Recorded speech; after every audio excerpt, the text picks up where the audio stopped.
ඔබ දන්නවා ඉතියෝපියානු යුදෙව් ජනතාව කියලා කියන්නේ යුදෙව් සංස්කෘතිය ඒ වගේම ඊශ්‍රායල දේශය තුළ සිටින සුවිශේෂී ජන කණ්ඩායමක්.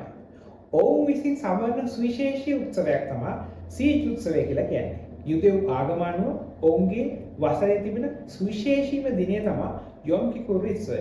ඉතින් යොම් කිපුර් උත්සවයේ ඉඳලා දින 50ක් ගත වූ තැන ඉතියෝපියානු යුදෙව් ජනතාව ඔවුන්ටම සුවිශේෂී වෙච්ච මේ උත්සවය සමරනු ලබනවා. ඉතින් මේ සඳහා අනිකුත් යුදෙව් ජනතාව තමන්ගේ සහයෝගය ලබා දෙනවා.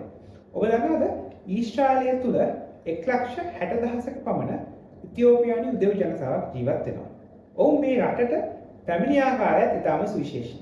ඉතියෝපියාව තුළ සිවිල් යුද්ධයක් උද්ගත වෙන මොහොතක 1980 දශකයේ මුල් භාගයේ විතර මොසෑඩ් සංවිධානය විසින් ක්‍රියාත්මක කරපු සුවිශේෂී මෙහෙයුමකින් පස්සේ තමයි ඔවුන් තමන්ගේ මුතුන් මිත්තන් ජීවත් වුණු ඊශ්‍රායල් දේශයට නැවත රැගෙන එනු ලබන්නේ. ඉතින් මෙවැනි සුවිශේෂී විවිධත්වයෙන් යුතු ආකාරයේ ජනතාවක් තමයි ඊශ්‍රායලය තුළ ජීවත් වෙන්නේ. ඒ වගේම මෙම උත්සවය ඉතියෝපියානු යුදෙව් ජනතාව සැමරුවාට විශේෂම 2008 වසරේදී ඊශ්‍රායල් රජය විසින් මෙම දිනය නිවාඩු දිනයක් බවට පත් කරනු ලැබුවා. ඉතින් මෙවැනි වැදගත් තොරතුරක් එක්ක අපි නැවත හමු වෙමු.